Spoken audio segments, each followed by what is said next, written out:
Order, order. Motion relating to Royal Albert Bill. Chosen Ways and Means. Objection. Objection taken. Motion to be taken what day? Monday, the 15th of June at 7 o'clock. Monday, the 15th of June at 7 o'clock in the evening. Thank you. Right, let us crack on. We now come to question Secretary of State. Oh. I shall inform the House that the Peter Morrell case is sub judice until sentencing. However, I am granting a limited waiver so the members may discuss wider issues raised in the context of this case. Members should not speculate about sentencing. Right, let's crack on. Chris Kane. Thank you. Question number one, Mr. Speaker. Mr. Speaker, this government is taking action to foster economic growth in Scotland.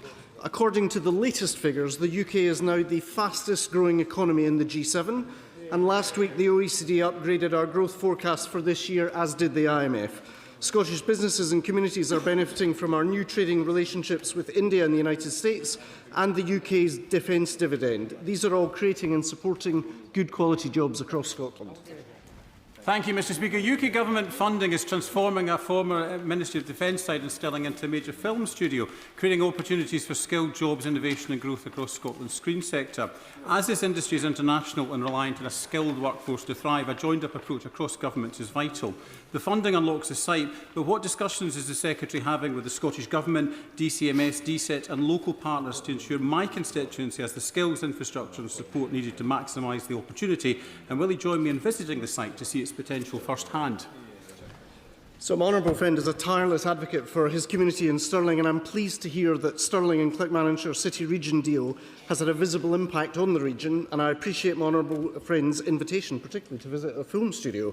The successful transfer of the former MOD Forside land through the deal has already unlocked further funding for the studio. My officials continue to engage, I can assure him, with key stakeholders including the Scottish Government and other government departments such as DSET and DCMS to ensure that the UK Government's investment continues to generate these opportunities for growth. Harriet Cross.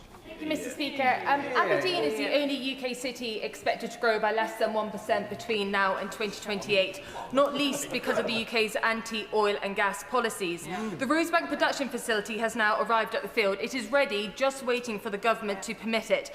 Rosebank could bring in £25 billion of investment to the economy and 2,000 jobs. Can the Secretary of State say whether he would welcome this economic boost and jobs for Scotland? And if so, when did he last speak to the Prime Minister and Energy Secretary about having Rosebank permitted? Thank you, Mr. Speaker. I was actually in Aberdeen at the weekend, and I'm fully aware of the contribution that oil and gas makes to the north east of Scotland and to the broader Scottish and UK economy. As was made clear in exchanges with her leader at this dispatch box even a few weeks ago, this is a quasi-judicial decision that rests with the Climate Secretary. I can assure you that discussions continue not just with myself but with Cabinet colleagues in relation to these matters, but ultimately, given the terms of the legislation, the matter rests with the Climate Secretary. Liberal Democrat spokesperson Susan Berry. Thank you, Mr. Speaker. The Government has pledged major investment in Scotland, which I welcome, but too many Scottish high streets are still being hollowed out by Labour's job tax hikes, while illegal vape shops, mini-marts and barbers thrive. Following yesterday's announcement for England, has the Secretary of State any plans to hold discussions with the Scottish Government about increasing steps to tackle this and bring life back into our town centres? Well, Mr. Speaker, firstly, in relation to the Pride and Place policies that we've set out, we are targeting directly support that can be provided to high streets across Scotland. Of course, you will be aware that within the devolution settlement, local taxation in relation to the high streets rests appropriately with the Scottish Government. It is a matter of regret to me that when I wrote to the First Minister offering to meet with him immediately on his appointment as First Minister, that opportunity has not been taken up by the First Minister. Right. Question number two, Mr. Speaker. Stay. You're going to be busy. With permission, Mr. Speaker, I will answer question 2 and 10 together. The Government is harnessing the worldwide reach of our diplomatic and trade networks to boost Scottish exports and attract inward investment. We've already delivered deals with India and with the United States. I was recently in New Zealand and Australia on a defence-focused visit, meeting with key investors and banging the drum for our world-leading shipbuilding capability. And as we speak, my honourable friend, the Parliamentary Under-Secretary in the Scotland Office, is leading a trade mission to China, promoting Scottish tech innovation and expertise, along with Glasgow City Chambers and 5 Scottish cities, including Glasgow. Thank you, Mr. Speaker. Most Scottish interests abroad this weekend will be centred on Boston. And if the Secretary of State is considering a last-minute bid for the World Cup, he can fly there from Glasgow for just £740 this weekend. Mr. Speaker, that's £100, just £100 more than it costs my constituents to fly from Stornoway to Glasgow this weekend without air discount. The rising cost of Loganair flights and the loss of the Stornoway and Inverness morning service is of great concern in the Western Isles, and we've already lost the Bendecola connection with all the consequence that has. Will the Secretary of State work with Cabinet colleagues, with the Scottish Transport Cabinet Secretary when he returns from his jaunt in America, and with others in the industry to review flights across the UK? Secretary of State must have got the War and Peace question. Come on. Thank you, Mr. Speaker. Firstly, of course, I'm sure every Scottish representative, whatever their political affiliation, will want to wish Steve Clark, Andy Robertson and the boys the very best in Boston. Let's hope they don't come home too soon. But he raises a substantive and important point in relation to island connectivity, particularly given the woeful, abject failure of the Scottish National Party-led government in Edinburgh in relation to the ferry service. The First Minister recently visited the Western Isles, and the ferry subsequently broke down after his visit. So in that sense, that tells you everything you need to know about the Scottish Government's record. The reality is the Minister for Aviation should be happy to pick up this issue with my honourable friend to discuss what more can be done. Martin Rhodes. Thank you, Mr. Speaker. Given Scotland's significant assets in a variety of sectors, what steps is he taking with ministerial colleagues to ensure that city regions like Glasgow are not only attracting inward investment, but exporting their world-leading strengths in technology, life sciences and advanced manufacturing to key international markets? Thank my honourable friend for the question. One of the regrettable aspects of the SNP-led Scottish Government's record has been their failure to fully harness the capability of city regions and the economic contribution they can make.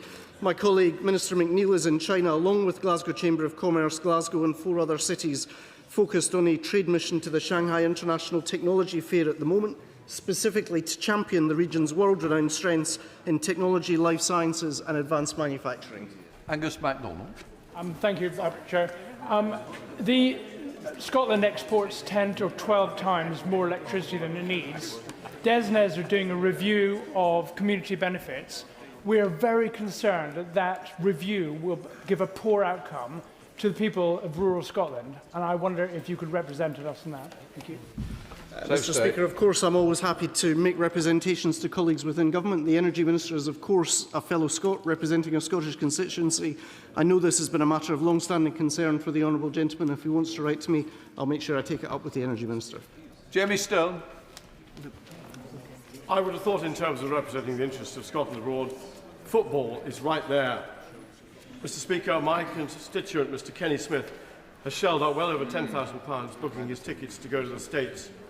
He had a visa clearance. He actually had UK SC clearance, which is pretty high-powered, and yet last Wednesday his visa was revoked. This poor chap is in a very, very bad situation. Can I appeal to the Secretary of State to give him and me any assistance that he can to sort this out? Mr. Speaker, can I thank the honourable gentleman for his concern. I can assure him that on Monday morning from my desk in the Scotland office, I met with officials from the Foreign Office when I first had word that there were concerns in relation to the ESTA and the visa requirements. On Monday afternoon, I met with the Minister for North America in the Foreign Office to raise this concern. Of course, they were at pains to recognise that visa and entry requirements are a matter for the country concerned, in this case the United States, but they have already and will continue to make representations on behalf of cases such as his constituents. So if you would be happy to share details after this discussion today, I will immediately take it up with the Foreign Office.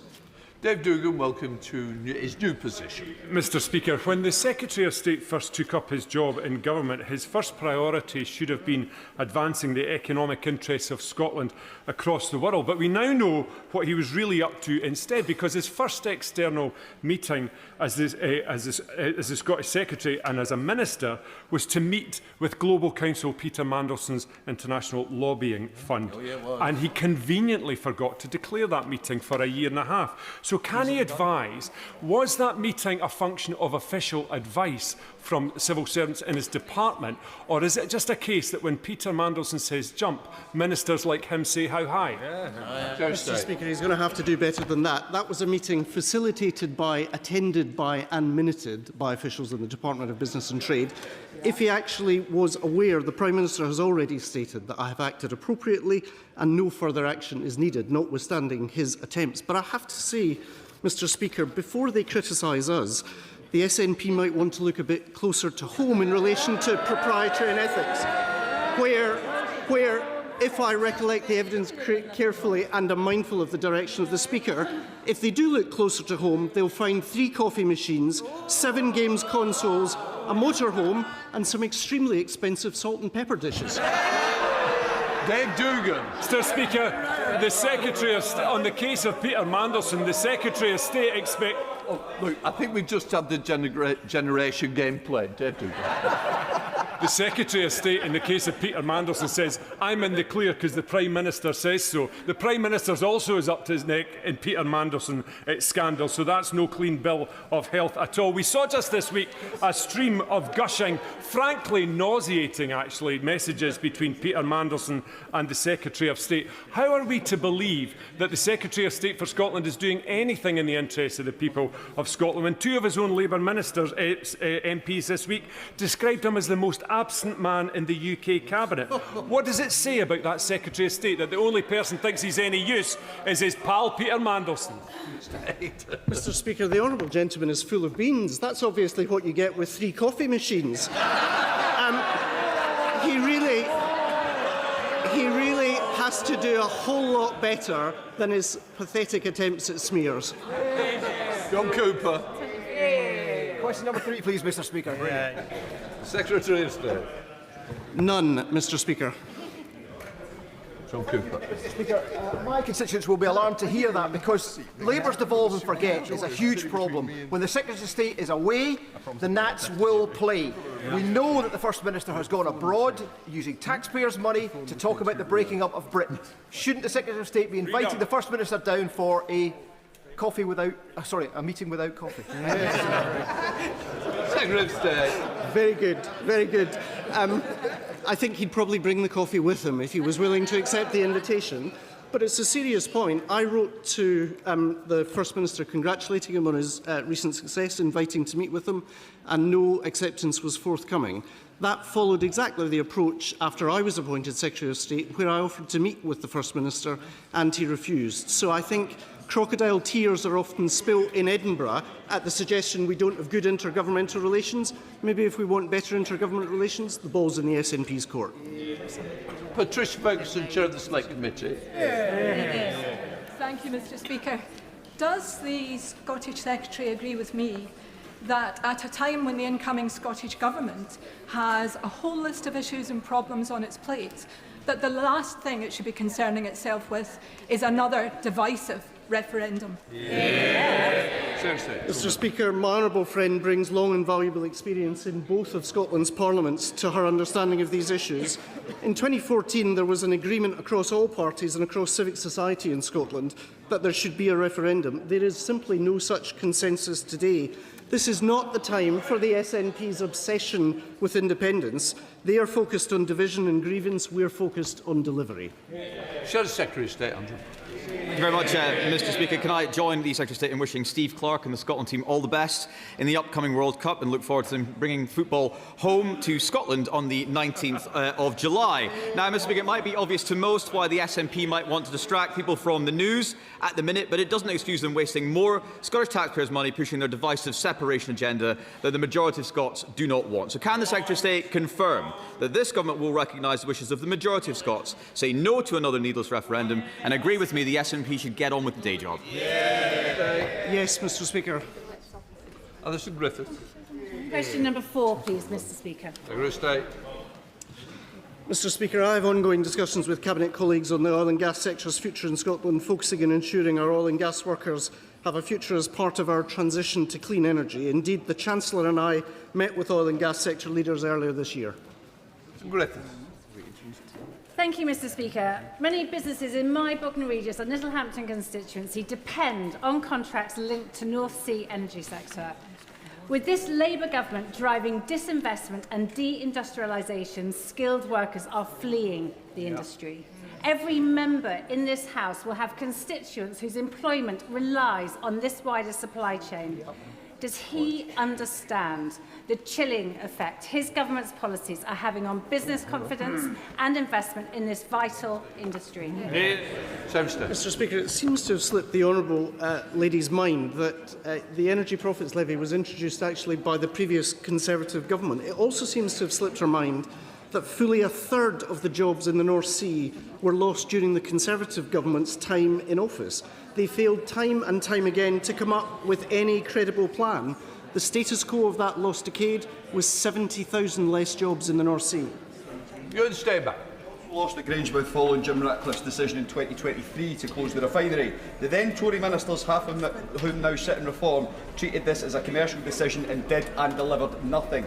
Contrasted with the UK Labour government's £120 million investment in December to save Grangemouth's ethylene plant, but with the refinery closed we must go far quicker. What efforts is the Secretary of State making to progress the delivery of new industry in Grangemouth with the £200 million allocation the Labour government have made to this? Mr. Speaker, I can assure my honourable friend that together with officials I'm actively engaged in efforts to secure the future of the Grangemouth industrial cluster. I was central to the UK Government's commitment of £120 million last December to secure the future of the wider site, and in December last year funding of up to £3 million was announced from the Scottish biotech company Myalgae, which is expected to create up to 310 jobs over the next 5 years, but the work continues. Andrew Bowie, Shadow Secretary.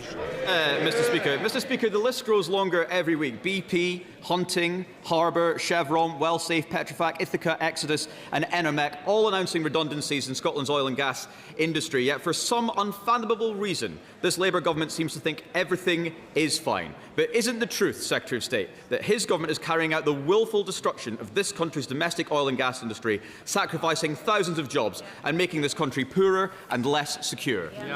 Mr. Speaker, history didn't begin in July 2024, and he can run, but he can't hide from his record.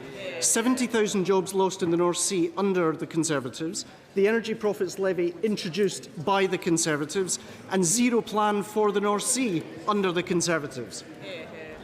The Labour Party just don't get it, or worse, they just don't care. 1 week tomorrow there will be a referendum in our oil and gas industry in Aberdeen, and the choice could not be clearer. Only one party is standing up for the Granite City, for Scotland's energy industry, for Britain's energy security, and that's the Conservative and Unionist Party. He must agree that in Aberdeen next week the choice is clear. Vote to get Britain drilling with the Conservatives, or for decline in job losses with Labour or the SNP.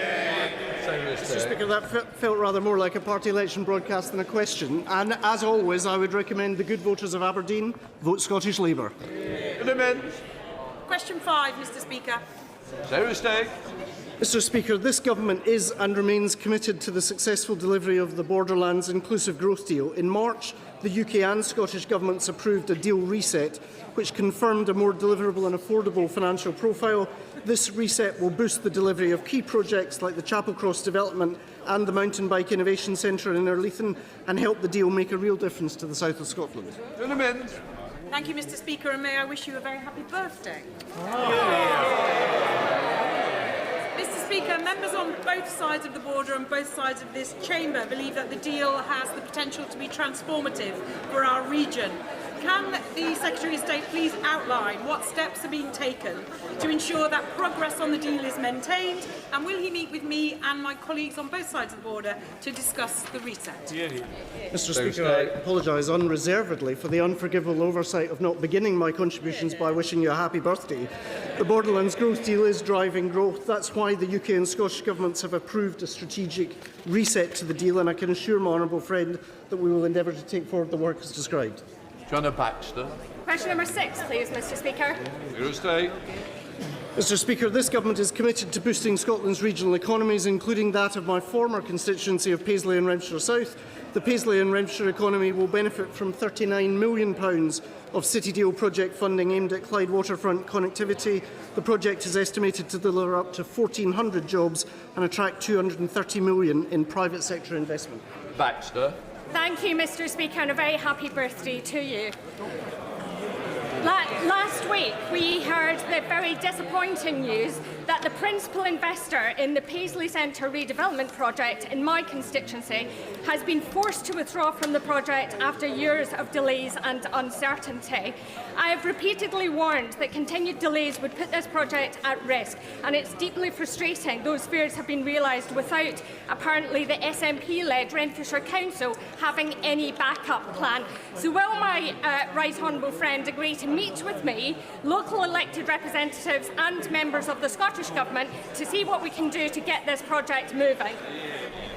Mr Speaker, I know better than most the limitations of an SNP-led Renfrewshire Council, and I applaud the efforts of my honourable friend in trying to bring this initiative to the fore. As the UK Government Minister responsible for local growth in Scotland, Minister Kirsty McNeill would be pleased to meet with her to discuss how we can work with Renfrewshire Council to deliver a vibrant and strong future for the town. Ian Jones. Question number 7, Mr Speaker. Bruce Day.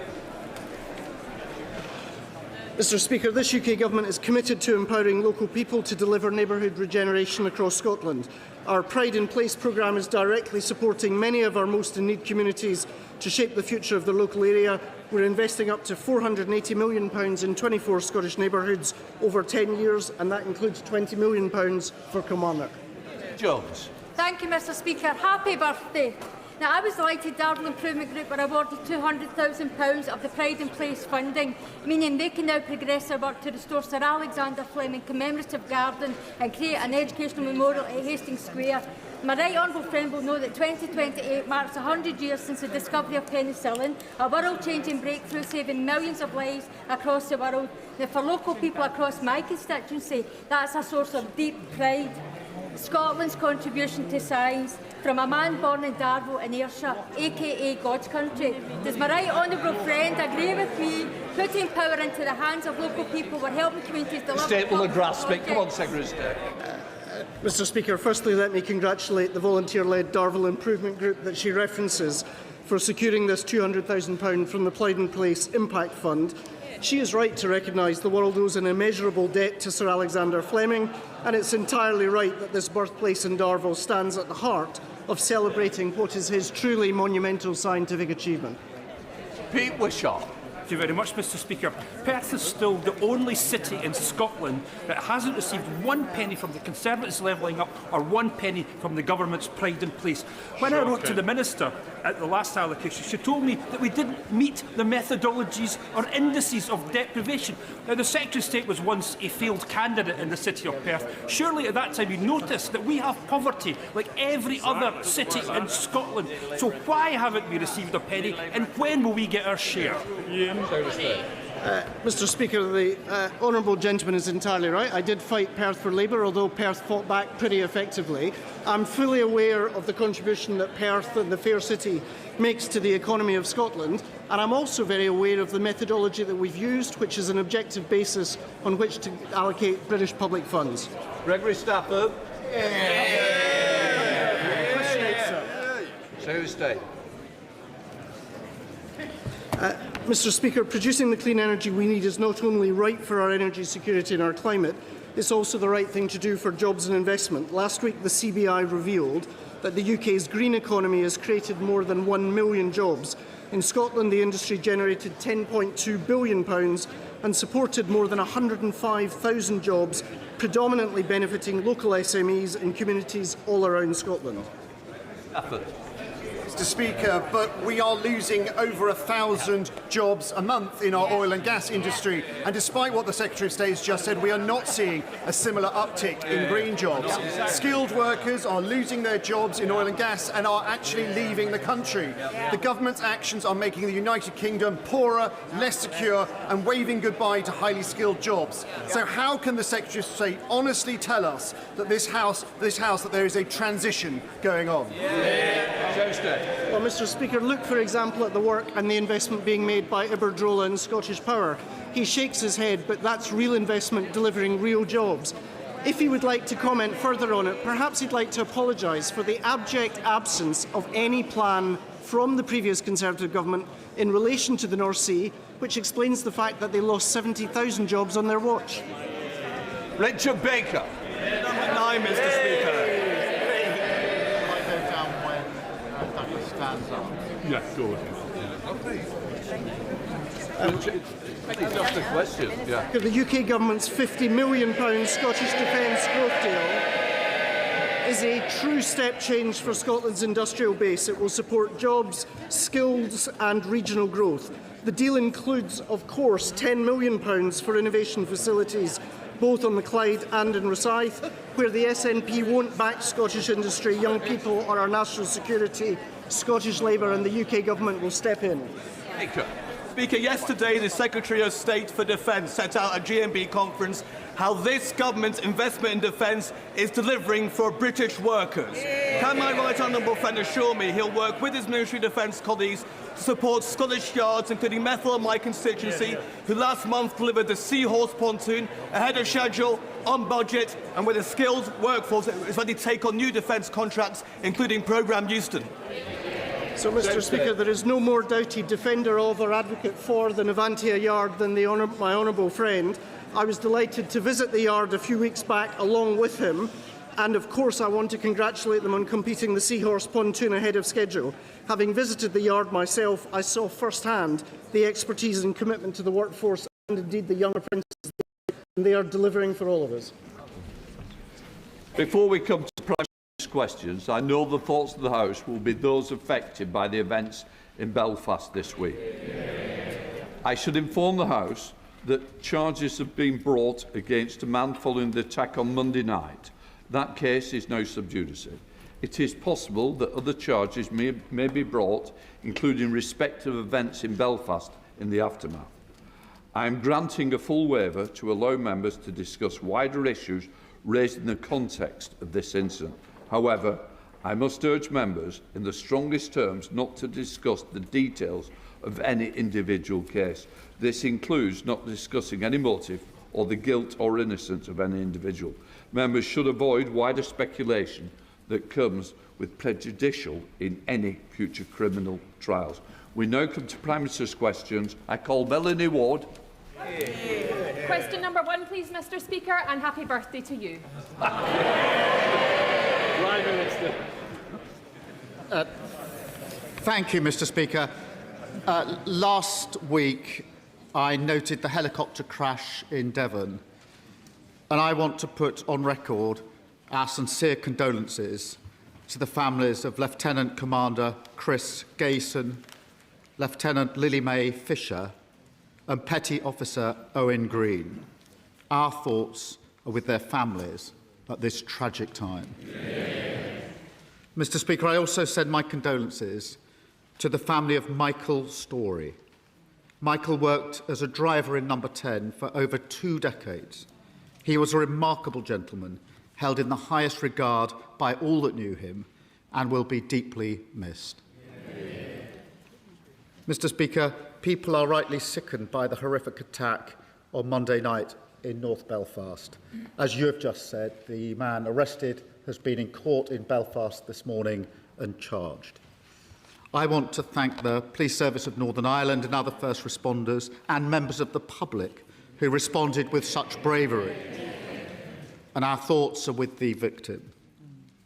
But let me be clear, Mr. Speaker. The acts of violence and arson that followed are totally unjustified. This morning I spoke with the First Minister, the Deputy First Minister and the Chief Constable. And the Secretary of State for Northern Ireland is meeting leaders in Belfast today. We are united in calling for calm and determined to restore order, support the police and all those on the front line, and ensure that justice is done. On a lighter note, Mr. Speaker, as the World Cup gets underway, I'd like to wish the best of luck to both Scotland and England. And I too would like to wish you happy birthday. Mr. Speaker, this morning I have meetings with ministerial colleagues and others. In addition to my duties in this House, I shall have further such meetings later today. Melanie Ward. Thank you, Mr. Speaker, and let me associate myself with the Prime Minister's remarks about the situation in Northern Ireland and about the Scottish football team.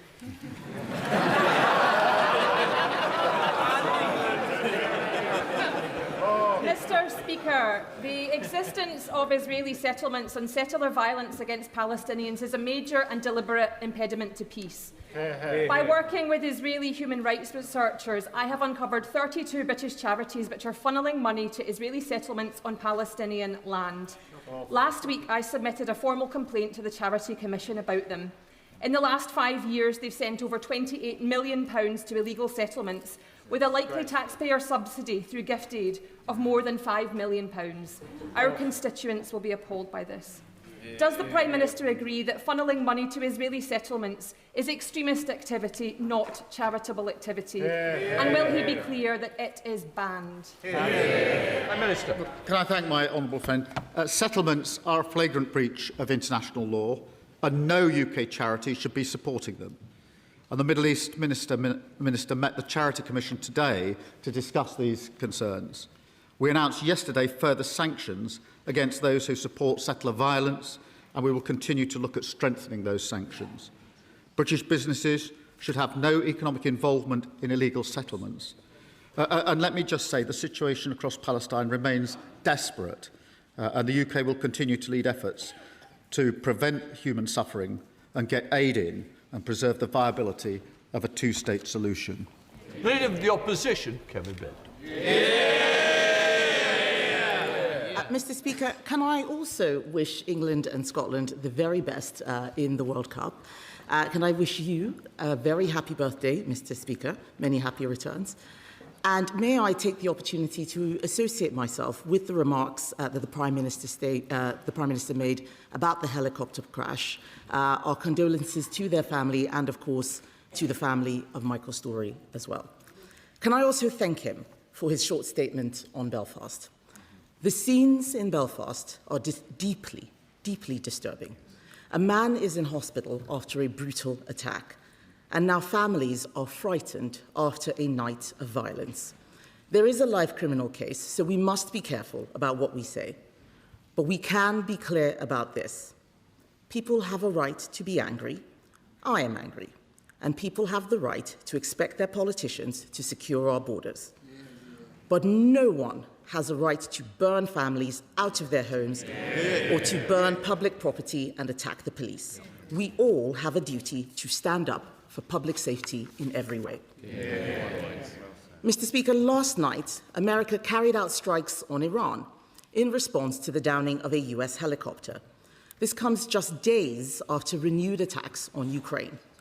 The world is getting more dangerous, and the British public want to know this government is doing everything it can to protect our national security. So can the Prime Minister tell the House, will the full defence investment plan finally be published this week? Prime Minister. Mr. Speaker, can I agree with her that in relation to both Iran and Ukraine, we're facing a more volatile world than at any time during our lifetimes. Mr. Speaker, so far as defence is concerned, we've already taken a number of measures. We've increased defence spending from 2.3% to 2.6% in 2027. That's spending £270 billion over this Parliament. We've carried out a strategic review of defence, and we're committed to publishing the defence investment plan before the NATO summit, which is in just a few weeks' time. Badenoch. That sounded like a no, Mr. Speaker. We have wasted 2 years waiting for the defence investment plan.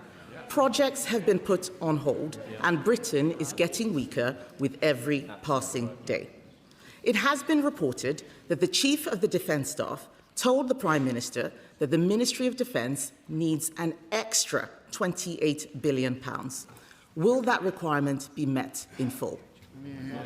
Mr. Speaker, we'll set out the Defence Investment Plan. It's a 10-year plan, and it's the first line-by-line review of defence budgets in 18 years. She's wrong to say it's been delayed by 2 years, Mr. Speaker. The Defence Strategic Review was published a year ago. We've been working through the details to make sure that we get this right. We are the government that has increased defence spending from 2.3 to 2.6%. I remind the party opposite, when they came into power, defence spending was 2.5%, and they took it down to 2.3%. We've taken it up to 2.6%. The defence investment, by 2027, the defence investment plan will be published before NATO. We've already signed 1,400 major defence contracts. 94% of those, Mr. Speaker, are with British businesses. And as the Defence Secretary said, that includes helicopters made in Yeovil, drones in Swindon, armoured vehicles in Telford. And we've also given our armed forces the biggest pay rise in over 20 years. That's Labour making investment to safeguard our national security. Kemi, Badenoch. Mr. Speaker, can I welcome the pay rise for the armed forces? But the Prime Minister says he's increased defence spending. He's not. This year, he's cutting it by £3.5 billion. What he's talking about is hopeful increases, which we don't know if he will do because there is still no defence investment plan. At a time that we need leadership, Mr. Speaker, we have total paralysis.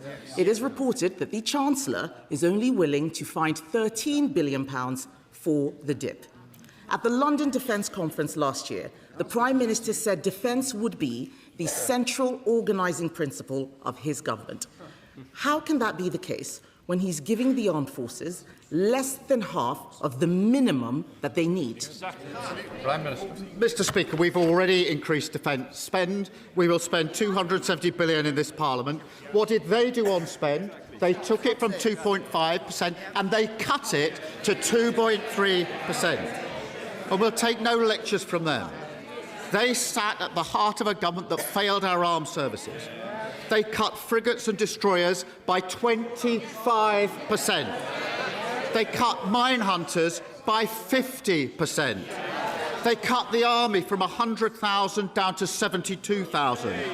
They missed army recruitment targets every single year for 14 years. And they left morale in the armed forces at an all-time low. So we'll take no lectures from them on defence and security of our country. Mr. Speaker, we've heard him say this about 100 times. There is still no defence investment plan. He is the Prime Minister now, at least I think he is. Should I be calling Andy Burnham instead to ask these questions? He is the Prime Minister, and the reason that he's dithering is because he doesn't know where the money is coming from. The military is waiting, the bond markets are watching. He has only 3 options: cutting spending, more borrowing, or higher taxes. We know that the Chancellor wants to put up tax to pay for it. Will the Prime Minister rule out raising taxes? Prime Minister. Well, Mr. Speaker, she asked the House to simply ignore the last 14 years under Labour. So we may have failed the armed forces, hollowed them out, but please just forget all that and act as if it didn't happen. Well, you can't forget all that, given the damage they did to our armed services. Mr. Speaker, she says forget all that. I remind the House, when they left office, 47 out of 49 major defence contracts were delayed or over budget. That is what we are fixing. And you can't just scrub away and forget. I know they want to forget the last 14 years in power, so do the British public. That's why they're sitting over there. But, Mr. Speaker, we've increased defence spending. We are going to publish the Defence Investment Plan, and that will be done before the NATO summit coming up in just a few weeks' time. Mr. Speaker, I remember when the last government led Europe when we were fighting the war in Ukraine. When Russia invaded, we were ready. We supplied Ukraine with munitions. We increased defence spending. But I wasn't asking him about our record. I asked him if he would rule out tax rises. He did not rule out raising taxes, so tax rises are coming. He can't borrow more because the markets have no confidence in him. The reason the Prime Minister is in this mess is because he maxed out on spending in his first 2 budgets. That's why the benefits bill is set to rise to over £200 billion by the end of the decade. He has things the wrong way round, Mr. Speaker. He has a benefits plan until 2031, but no defence investment plan. Why not just cut welfare? Mr. Speaker, she talks of leading the way on Ukraine, and I did pay tribute and do to what the last government did on Ukraine, and we stood with them. We continue to lead the way because it's the United Kingdom and France that are leading the coalition of the willing that have got the military plans together for security guarantees in Ukraine. Equally in Iran, Mr. Speaker, it is the UK government and the French government that have put together the coalition for the reassurance military plans as soon as the Strait of Hormuz is open. That is what we're doing to lead. But, Mr. Speaker, we are not going to take lectures on defence from the party opposite after what they did to the armed forces, and nor are we going to take lectures on the economy, which they crashed and we've had to pick up. Kemi, Badenoch. Come on. Mr. Speaker, at a time of increased global instability and tension, war in Europe and the Middle East, he is paralysed, giving the armed forces less than half of the minimum that they need. Tony Blair says cut welfare for defence. Lord Robertson, former NATO Secretary-General, he's one of them, says cut welfare for defence. We all know why he won't cut welfare. It's because he is too weak. Too weak to make a decision, too weak to face down his backbenchers and cut benefits, too weak to stand up for our national security. As the sun sets on his premiership, he is scrabbling around for a legacy. But isn't it the case, Mr. Speaker, that the real legacy will be a bloated welfare state and a weaker armed forces? Mr. Speaker, when they were in office, they didn't reform welfare or invest in our armed services. So the very choice she puts up, they did. Defence spending went down. Welfare spending went up £88 billion overall on their watch, £33 billion under the shadow Chancellor. So, Mr. Speaker, they did neither welfare reform nor did they spend our armed forces. And every week she reminds us why the British public sent them packing, because she ignores what we're turning the country around. Growth is up. She doesn't want to talk about that. Interest rates are down. She doesn't want to talk about that. Immigration is down after she cheerleaded for it to go up, and the NHS waiting lists have coming down to the fastest rate for 17 years. I'm going to keep fighting for the people who elected a Labour government and sent us here 2 years ago. People who want to live in a safer world. Parents who want to have a better future for their children, and young people growing up in poverty who deserve a better future. We're investing in this great nation, standing up against those that divide us, a stronger, fairer Britain. There will be a taxi, and it might be for somebody who didn't request it. Richard Burke. Thank you, Mr. Speaker. I'd like to associate myself with the Prime Minister's comments on the horrific events in Belfast. The co-founder of US tech giant Palantir once claimed the NHS makes people sick, but now Palantir is running the NHS's new data platform. The Financial Times has reported that Palantir staff have had unlimited access to identifiable NHS patient data, and also there are deep concerns about Palantir's human rights record in relation to Trump and ICE and Israel's military action in Gaza. NHS patient data shouldn't be left in the hands of a US tech giant. The government has an opportunity, Mr. Speaker, to end this contract with a break clause next year. Will the government take the opportunity and kick Palantir next year out of our NHS? Mr. Speaker, as the Health Secretary has said, the existing contract will be reviewed, as it always is, ahead of the break clause. Data security is always a priority. On the single patient contract, there will be strong cyber security protections, and we will protect this data, like we do with all health data. We're focused on modernising NHS so patients don't have to repeat themselves and get the care they need more quickly. Our investment has cut NHS waiting lists, delivered millions of extra lives, improved A&E and response time. I'm proud of what we're doing. Leader of the Liberal Democrats. Thank you, Mr. Speaker. Can I join the Prime Minister in sending our condolences to the families of those killed in last week's helicopter crash? And can I associate myself with the Prime Minister's remarks about the horrific knife attack in Belfast? Our thoughts are with the victim and his family. And can I join the Prime Minister in condemning the disorder last night? Mr. Speaker, in Carers Week, can I celebrate the millions of family carers who make huge sacrifices to look after their loved ones? And can I look forward to an England versus Scotland World Cup final? and can I wish you a happy birthday, Mr. Speaker? Mr. Speaker, as the chaos over the defence investment plan goes on, I'm sure members on all sides were shocked to read yesterday's reports. The government is considering slashing the hospitals programme to fund the shortfall.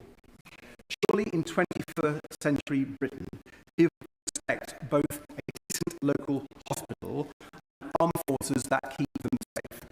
So will the Prime Minister rule out any cuts to the NHS budget to fund defence? Mr. Speaker, can I first agree with him about the amazing work of our carers? We will take the necessary measures to defend our country, the first duty of any Prime Minister. We will also take the measures, as we have done, to invest in public services.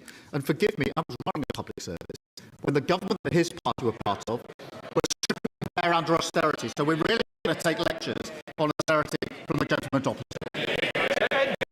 I was hoping we would hear more about defence investment. I would urge the Prime Minister to look at our plans for defence bonds to get £2 billion into defence. But Mr. Speaker, turning to those horrific scenes in Belfast, too many times we see the same pattern. An appalling crime that makes us all feel immense pain and anger, and then extremists exploit that grief and anger to spread hatred and violence, aided and abetted by social media barons like Elon Musk and their divisive algorithms. Does the Prime Minister agree this is not who we are as a country, and that it's not free speech if it's controlled by tech billionaires and their algorithms? So we crack down properly on platforms like X that are fueling violence and hatred. Mr. Speaker, we will crack down on anyone who's fueling this division. But it is really important, and I agree with it, we're heading into a very difficult situation in Northern Ireland. As I say, I've spoken to the Chief Constable, the First Minister and Deputy First Minister this morning. They are united in this, and we should all be calling for calm. The police front line, and it's our duty as politicians to call for that calm, and nobody who's a politician should be whipping up division and hatred. Thank you, Mr. Speaker. Flexible and co-working spaces play an important role in regenerating town centres like mine in Rochester and Strood. They bring more people to our high streets to spend money in our local shops and support our local economies. But recent cases have put this under threat, with valuation office agency assessments now treating many as single larger businesses. And because of this, many small businesses face not only losing their small business rate relief, but also facing potentially backdated bills of up to 3 years, in some cases costing hundreds of thousands of pounds. So, Prime Minister, please ensure that an urgent political solution is found to this problem. I absolutely recognise the important role that flexible working spaces play in regenerating our high streets. Where the law requires a property to be treated as a single unit, the business rates are paid by the operator, not the individual businesses. I can't speak for every case. I will make sure the Treasury Minister picks up with her as quickly as possible in relation to this particular issue. Gavin Roberts. Mr. Speaker, I associate myself with the remarks of the Prime Minister in relation to the tragic helicopter crash last week.